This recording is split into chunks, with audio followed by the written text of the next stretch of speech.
todos. Queria saudar a organização do evento, o Dr. Douglas, a doutora Carla. Eu, há pouco tempo, um pouco antes que a gente começar o evento, estava conversando com um colega da Molinha, a gente estava lembrando que já ocorreram em outras duas ocasiões encontros de promotores corregedores. A primeira delas, inclusive, aqui em Gramado, e outra foi promovida pelo CNMP em Brasília. E, então, se a gente considerar esse contexto mais amplo, seria uma terceira ocasião em que os promotores corregedores se encontram. Mas me parece que agora, com essa estruturação do grupo, com essa enorme vontade e dedicação que o Douglas dedica, que a Carla também dedica, que o pessoal da organização dedica, parece que a gente vai ter muitos mais encontros pela frente.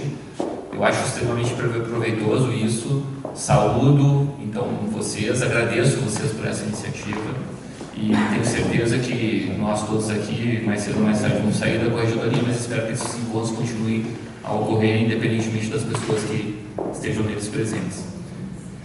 Bom, pessoal, Anderson, obrigado. Bom, eu até fiz uma apresentação um pouco mais assim, ousada, digamos assim, as coisas mais vivas, assim, porque a doutora Carla me botou por último, né? Então eu pensei assim, vou botar alguma coisa que já destaque e desperte a atenção de todos, né?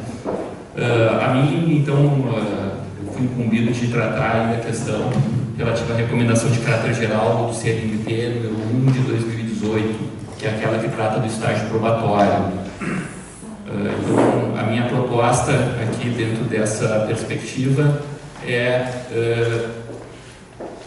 fazer uma rápida análise dos aspectos gerais dessa recomendação e, a partir dessa análise, dessa delimitação dos aspectos gerais da recomendação, verificar, tentar mostrar para vocês, a partir daquilo que eu entendi, que eu interpretei da recomendação, qual que é a participação que a corregedoria tem nos cursos de ingresso, nos cursos de beneficiamento que estão previstos na recomendação, fazer um apanhado assim, das atividades avaliativas, orientadoras e fiscalizadoras das corregedoras no estágio probatório, então em que medida, qual é a função, o que nós devemos fazer no âmbito do estágio probatório de acordo com o que está previsto lá na recomendação. E aí, na medida em que a gente vai avançando ali na análise, eu vou colocando algumas conclusões que são conclusões minhas, até eu ficarei feliz se vocês criticarem as conclusões, discutirem as conclusões, porque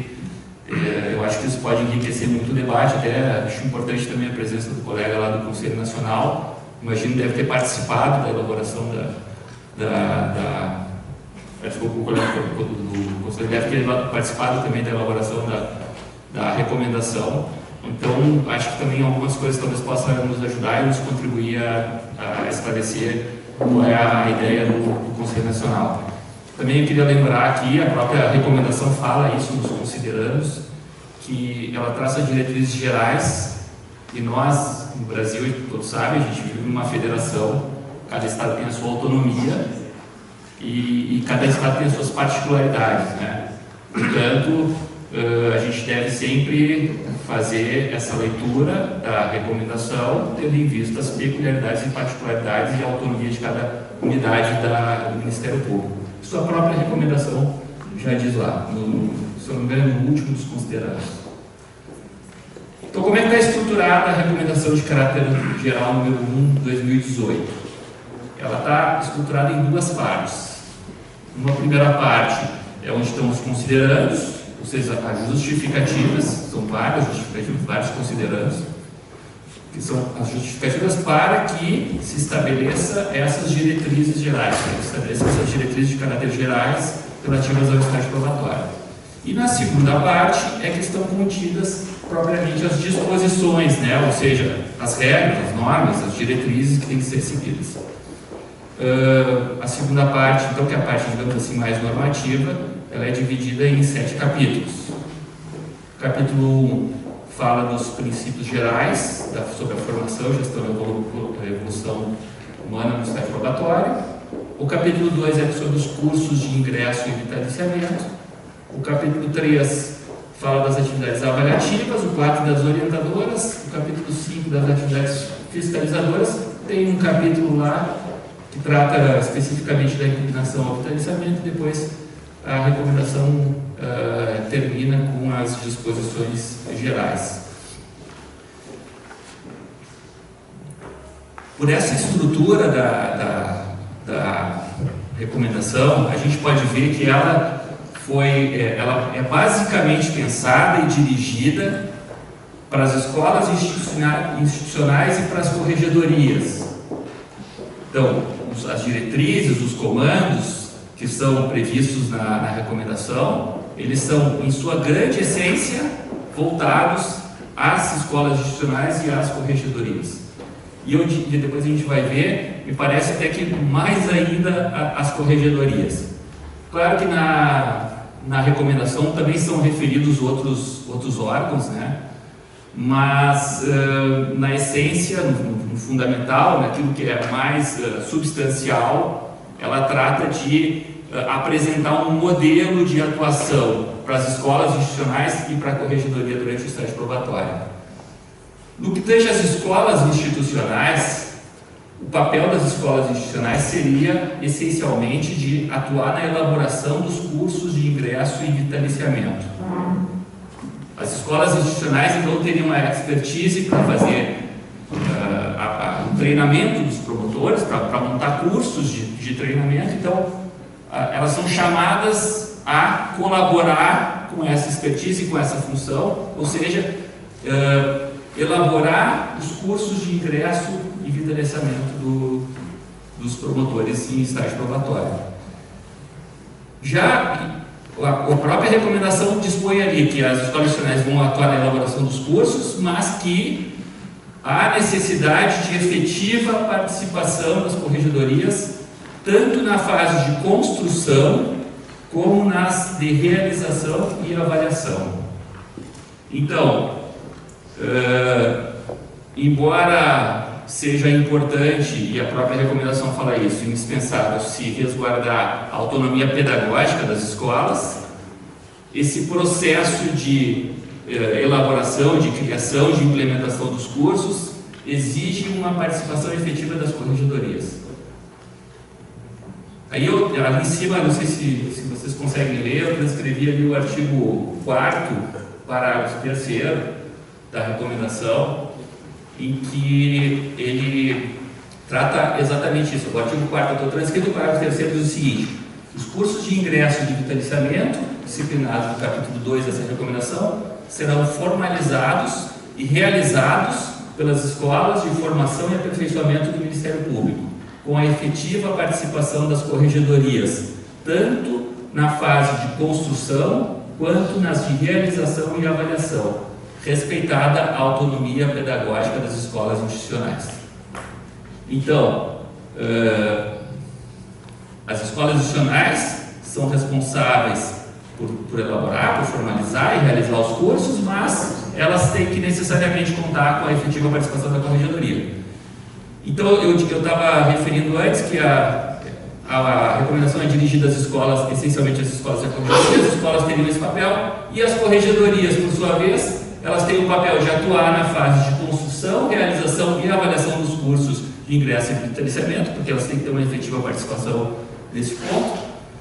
Elas também têm, está previsto lá na recomendação, as funções próprias de corregedoria, que é a função de avaliação dos membros em estágio probatório, a função de orientação quanto à atuação funcional, e aí a gente vai ver que tem tanto pode ser uma orientação de caráter geral quanto uma orientação de caráter individual, e também tem a função de fiscalização das atividades do promotor de justiça, que é aquela atividade principal das corregedorias de realização de correções e inspeções.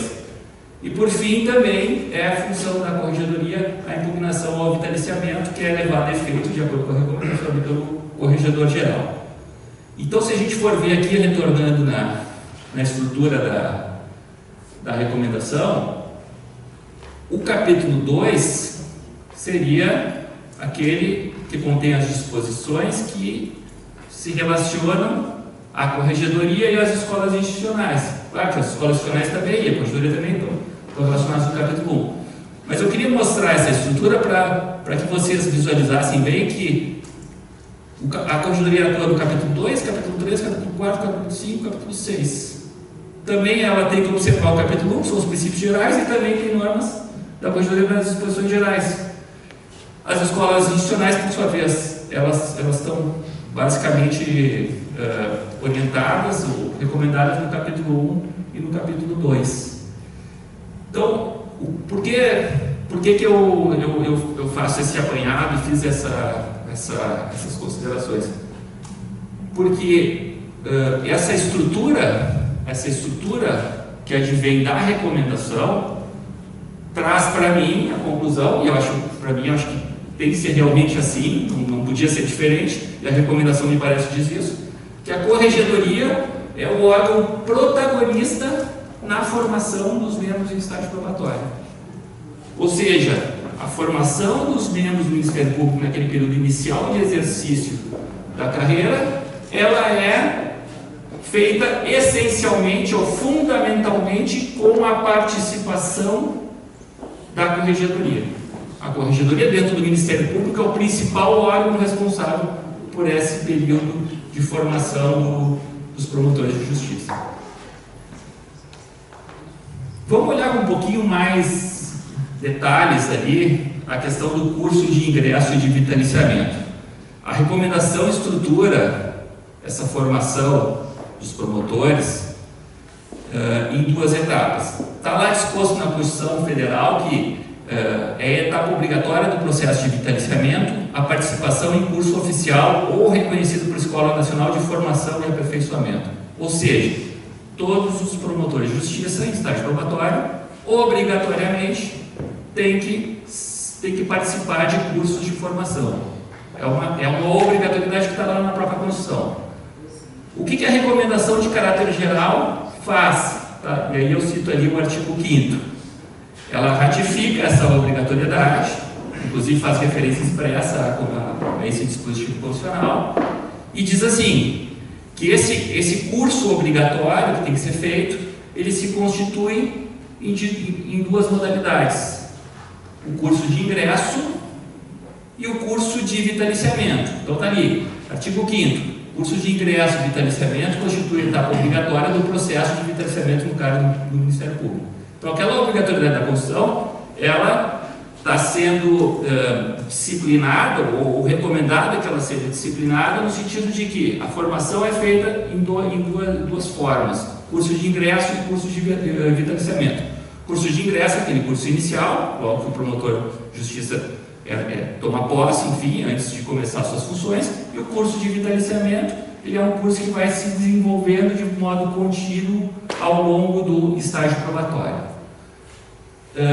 Mas o que mais a recomendação faz? Então, a parte de especificar como é esse curso obrigatório, do ponto de vista constitucional, como ele deve ser feito na prática, ela diz o seguinte, que ele deve ser realizado pela escola, pronto, está na Constituição, mas ela diz mais ali, diz, com participação efetiva das corregedorias.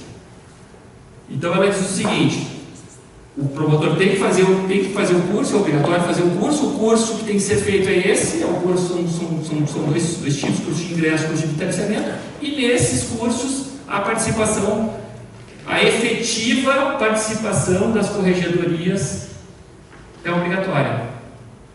Então a questão que eu me coloquei, que eu fiquei perguntando, que eu acho que a gente tem que questionar é: o que é efetiva participação? Ou seja, o que a corregedoria tem realmente que fazer na prática? Qual é o papel dela? O que ela faz de fato nesses cursos de ingresso e vitaliciamento?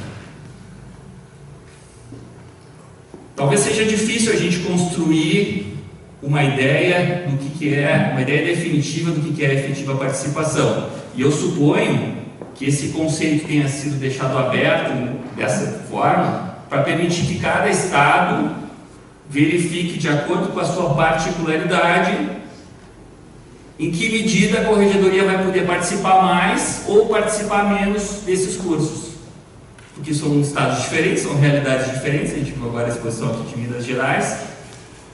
Talvez em outros estados não teria como se implementar uma correição virtual. O Brasil é muito diferente, muito diverso, né? Essa diversidade é uma riqueza, E essa riqueza, que é a diversidade do Brasil, também ela se reflete em questões estruturais. Então, eu imagino que esse conceito foi deixado propositadamente aberto para que ele possa ser adequado de acordo com as realidades locais. Mas o que eu posso concluir, para mim parece inquestionável, que é possível concluir, independente da estrutura de qualquer Ministério Público, é que a ausência de participação da Corregedoria viola a recomendação, porque a gente pode interpretar o que seria efetiva participação. Em que medida há uma efetiva ou não efetiva participação, mas a participação é obrigatória. Portanto, se a Corregedoria não participa, em princípio a recomendação não está sendo atendida. Sobre outro aspecto, uma participação meramente formal da Corregedoria nesses cursos também contraria a recomendação. O que é uma participação meramente formal? Seria uma situação, imagino eu, em que a Corregedoria é apenas cientificada do que está sendo feito. Então, esse tipo de participação, que na verdade sequer, na minha visão, poderia ser conceituado como participação, me parece que também representa uma violação da recomendação. E, por fim, um terceiro aspecto, que também me parece contraria a recomendação, é se a participação da Corregedoria ocorre apenas na fase de realização do curso, ou em outra fase qualquer. Porque a recomendação, diz ali o dispositivo que eu li antes, vou voltar aqui para a gente ver, diz assim: com efetiva participação das corregedorias tanto na fase de construção quanto na de realização e avaliação. Então, a participação da Corregedoria apenas na fase de realização, ou apenas na fase de construção, ou apenas na fase de avaliação, a mim parece que ela contraria o que está na recomendação. Então, como é que a gente poderia construir, avançando um pouco mais, como é que a gente poderia construir uma ideia de efetiva participação? Aqui as colocações já são mais colocações, assim, digamos, sugestões minhas a partir da minha experiência e da minha participação no âmbito do Rio Grande do Sul na elaboração do projeto de formação dos promotores. Então, uma questão que eu acho fundamental que tenha na corregedoria um promotor corregedor ou uma comissão designada para fazer essa interlocução com a escola institucional. Porque se a corregedoria tem que participar, vai ter que ter alguém da corregedoria que a quem vai ser delegada a tarefa de implementar essa participação. Então, eu acho que a designação de um promotor ou de uma comissão, ela parece fundamental para que a gente consiga essa efetiva participação. Sobre um outro aspecto, a discussão e definição em conjunto com as escolas institucionais sobre a metodologia, a duração e o conteúdo dos cursos.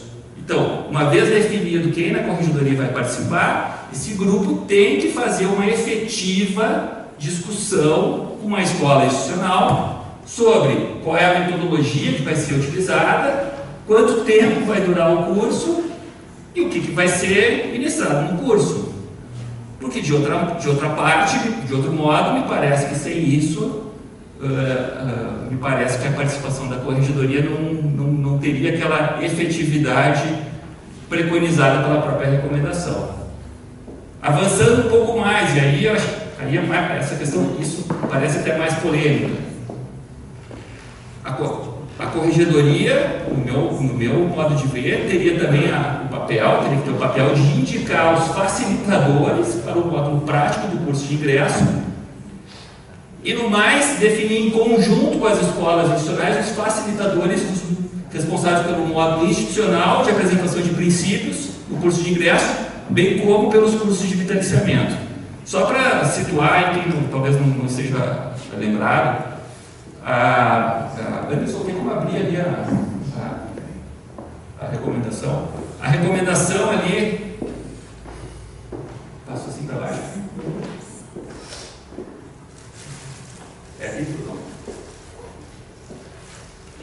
pode ir no artigo 8º lá para mim, professor. recomendação, eu consigo passar aqui ou não? Entendeu esse botão? No mesmo que você estava adiantando. Ah, está adiantando, tá. Vamos lá então, vamos tentar fazer rapidinho aqui. Sexto, sétimo. Aqui, ó.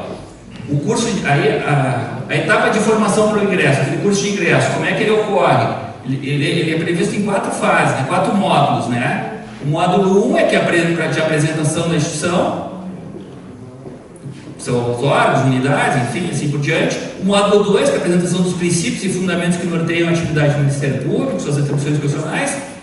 O módulo 3, que é esse em que eu entendo que cabe a corregedoria indicar os facilitadores, é o módulo prático, com ênfase nas áreas que envolvem a defesa dos direitos e das garantias constitucionais fundamentais, o controle da constitucionalidade, a atuação na defesa dos direitos humanos, enfim, é aquela parte prática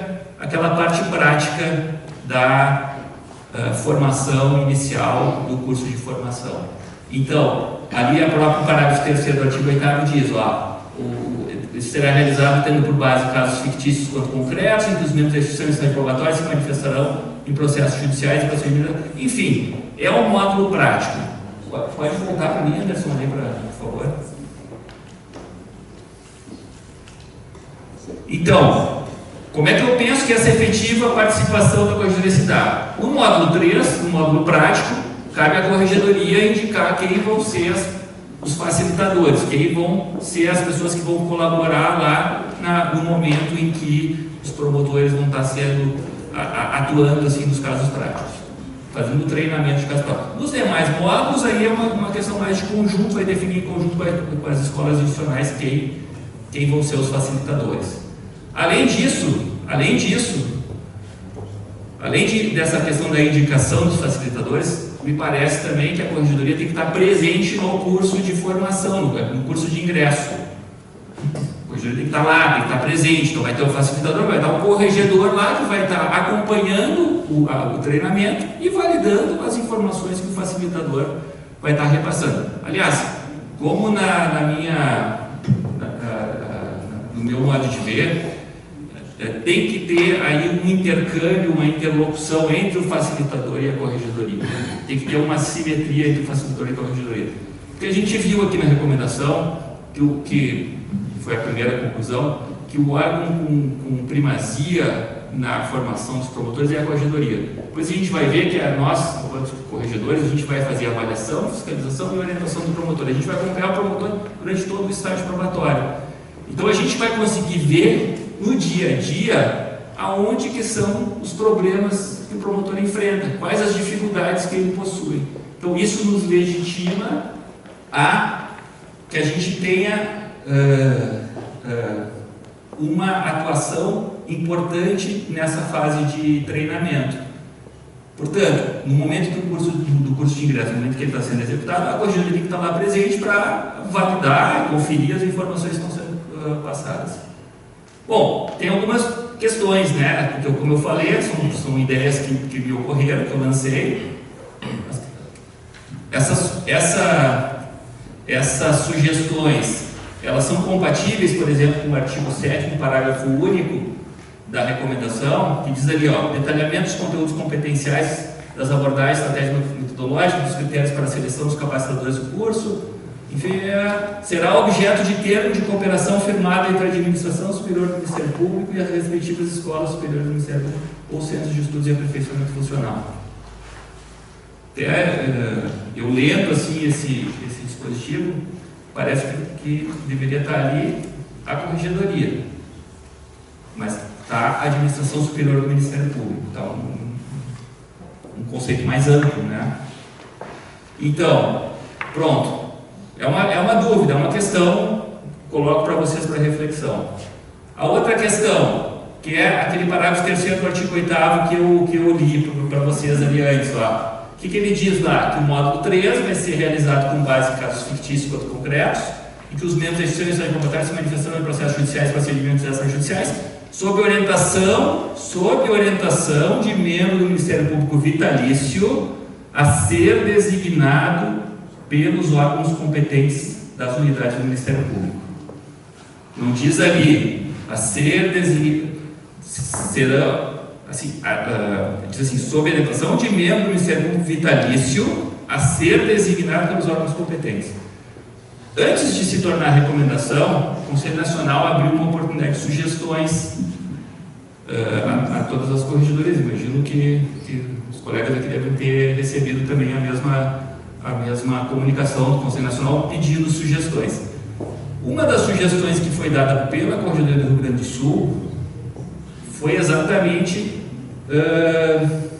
em relação a esse parágrafo terceiro. Sugestão que acabou não sendo acolhida, até não sei o motivo pelo qual não foi acolhida. Mas a nossa sugestão era no sentido de substituir ali aquela parte final para constar que esse módulo 3, módulo prático, seja feito sob orientação de promotor corregedor ou membro do Ministério Público vitalício indicado pelo corregedor-geral. Essa sugestão foi encaminhada ao Conselho Nacional, acabou não sendo acolhida. Eu sinceramente não sei dizer, até conversei com o colega Adriano, que trabalha no Conselho, mas não exatamente sobre isso. Talvez sejam questões de particularidades regionais que impedissem o Conselho Nacional de disciplinar dessa forma, mas considerando assim o todo da recomendação, eu ainda mantenho aquela minha ideia, aquela proposta, que a efetiva participação pressupõe que esse módulo prático dos facilitadores sejam indicados pela Corregedoria. Então aqui a gente tem uma segunda conclusão, que é a Corregedoria deve manter uma interlocução prévia com a escola institucional, discutindo e definindo em conjunto a metodologia, o conteúdo e a duração dos cursos de ingresso e vitaliciamento. Até para não avançar muito em termos de polêmica, eu não coloquei a questão da indicação aí dos facilitadores. O que a Corregedoria faz mais no estágio probatório? Aqui eu até vou passar mais rapidamente para abreviar aqui também o encerramento, e também são atividades corriqueiras nossas do dia a dia. Está lá na recomendação a função, a atividade de avaliação da Corregedoria, que é correções, inspeções, análise de trabalhos e outros meios. Essa avaliação é feita pelos relatórios trimestrais que os promotores encaminham, promotores de portaria encaminham. Está previsto lá que a resposta tem que ser no máximo em 30 dias, ou seja, que o promotor que está sendo avaliado tenha um retorno mais breve possível para que ele possa até corrigir eventuais falhas que ele tenha, né? Porque se o promotor entrega um relatório os trabalhos do período, e aí depois de 6 meses ele recebe a avaliação, provavelmente ele continua repetindo nos trimestres seguintes os mesmos defeitos, né? Inclusive nas disposições finais ali, a recomendação prevê que, se possível, o acompanhamento online em tempo real, né, dos trabalhos, para que haja essa interlocução com o promotor de estágio probatório. Nós, no Rio Grande do Sul, a gente tem um sistema de avaliação dos promotores de estágio probatório. A gente tem um Ministério Público muito bem estruturado em termos de informática. Então a gente consegue fazer essa avaliação em tempo real, e é muito comum a gente já, na medida que o promotor vai fazendo os trabalhos, a gente vai constatando os equívocos, a gente pega o telefone, liga para o promotor de estágio probatório e diz: olha, eu vi que tu fez uma peça assim, sabe? Não faz mais assim, a minha sugestão é que faça dessa forma, por tal e tal artigo. Então a gente consegue ter essa interlocução em tempo real, porque a gente faz a avaliação em tempo real do trabalho. O promotor fez o trabalho, anexou no sistema, e todos os trabalhos têm que ser anexados no sistema. No dia seguinte ele já está disponível para que o corregedor possa examinar. A gente tem até um programa muito amigável, que facilita muito a visualização das peças. A gente pode selecionar se a gente quer ver só denúncias, se a gente quer ver só promoção de arquivamento, só alegações finais. Então acaba o nosso sistema de informática que permite aqui no Rio Grande do Sul que a gente consiga fazer essa avaliação em tempo real, na medida do possível, porque também nós aí da Corregedoria a gente tem milhares de tarefas para desempenhar, né, e nem sempre é possível fazer, mas enfim, em alguns casos, talvez em que se demande uma atenção mais intensa, o recurso é disponível. Ali depois também numa avaliação, eu quis destacar para para conversar, para apresentar aqui, que é a questão, a avaliação, ela não é só o controle formal e quantitativo e temporal das causas, assim, deve ultrapassar o controle meramente formal, quantitativo e temporal das causas. A gente tem que avaliar não apenas os números do promotor, mas a qualidade da atuação, a resolutividade da atuação, a eficácia da atuação. Do ponto de vista das atividades de orientação, ali está uma referência ao planejamento estratégico. A gente tem que também, só pensando em alguns aspectos que me pareceram de destacar, também tem ali no artigo 17 ali, a questão de fomentar as boas práticas e a efetividade da atuação. As orientações ali está na recomendação, pode ser de caráter geral ou individual, pode ser meramente persuasiva ou de caráter vinculante, sempre, por óbvio, respeitando a independência funcional do promotor. No que tange à fiscalização, a recomendação coloca lá que pelo menos uma vez durante o estágio probatório ele tem que ser correcionado. Também tem ali a previsão de que, além de recomendações, orientações, elogios, a possibilidade de outras medidas para aperfeiçoamento funcional. E aí eu lembrei, quando eu vi isso, eu lembrei do que a gente faz ali no Rio Grande do Sul. A gente tem um projeto ali, que o Dr. Dalmolin foi um dos autores, a gente chama de PIAL, que é Plano Integral de Acompanhamento Orientado. Então, quando a gente vê lá que o promotor está com alguma dificuldade, mas não é uma dificuldade que caracteriza uma falta funcional, mas é a necessidade de algum auxílio, a gente, com a concordância do promotor, instala esse PIAL, que é um expediente próprio, e nesse expediente a gente vai, a partir das dificuldades que foram identificadas, vai ajudando o promotor a superar aquelas dificuldades. Então, ele se encaixa nessa ideia aí da recomendação, que ela é voltada mais para os promotores em estágio probatório, mas nós lá aplicamos, inclusive, para os promotores que já estão vitaliciados.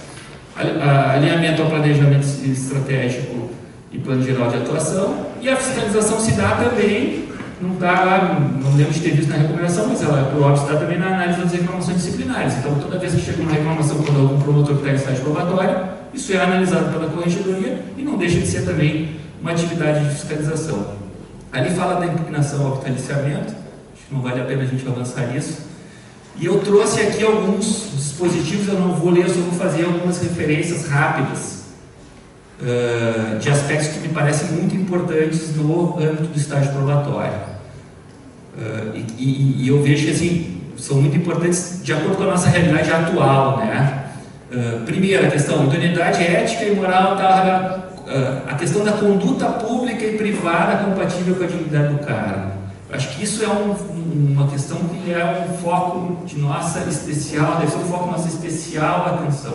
Conduta pública e privada do promotor, que venha a expor a ele próprio, expor a terceiros ou expor a instituição.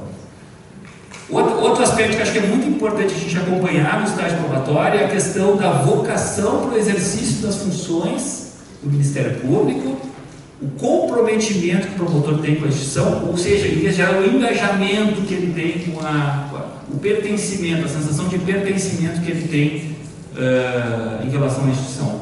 Acho que isso é algo que é construído fundamentalmente no estágio probatório. E acho que é algo que a gente tem que cada vez mais fomentar, incentivar, se preocupar em que isso aconteça, que o promotor se sinta parte da instituição, que ele introjete os valores próprios do Ministério Público, que ele se sinta em casa estando no Ministério Público, se sinta à vontade estando no Ministério Público. E outro aspecto é a questão da capacidade de gestão administrativa e funcional. Eu tenho visto assim nas correções que eu faço que boa parte do sucesso do trabalho do promotor não é a questão jurídica, se ele faz o parecer bonito ou não é bonito e tal. Boa parte tem a ver com a gestão que ele faz das pessoas, a gestão que ele faz do tempo, a gestão que ele faz do trabalho. Aqui também o artigo 2º ali, esses artigos são da parte dos princípios lá. Tem vários ali que referem à questão da questão de a gente ter uma isenção político-partidária, dos cuidados que a gente tem, cautelas que tem que ter em relação às redes sociais. Então, acho que essas questões de manifestação, de exposição do promotor são questões que eu acho que tem que ser muito cuidadas durante toda a carreira, mas especialmente no estágio probatório. Pronto, aí teria uma terceira e última conclusão, que é fazendo um link disso tudo, né, dessa terceira parte, que é no sentido de que as atividades de avaliação, orientação e fiscalização da corregedoria devem estar conectadas com o curso de ingresso e de vitaliciamento, de modo a propiciar que estes sirvam para a superação das dificuldades enfrentadas no exercício das funções. Ou seja, nós, enquanto integrantes da corregedoria, a gente vai acompanhar o promotor durante todo o estágio probatório, a gente vai fazer a avaliação dele, a gente vai fazer a fiscalização, a gente vai orientar ele, e a gente tem que conectar tudo isso, todas essas atividades próprias da corregedoria, com os cursos de ingresso e de formação. Cursos de ingresso para aproveitar a experiência para turmas futuras, e os cursos de vitaliciamento apenas para direcionar a realização de cursos de acordo com aquilo que a gente está identificando como demanda, como necessidade dos promotores. Então, pronto, ali estão sintetizadas as conclusões que eu já passei para vocês. Então, meu nome, meu e-mail, agradeço a atenção de todos.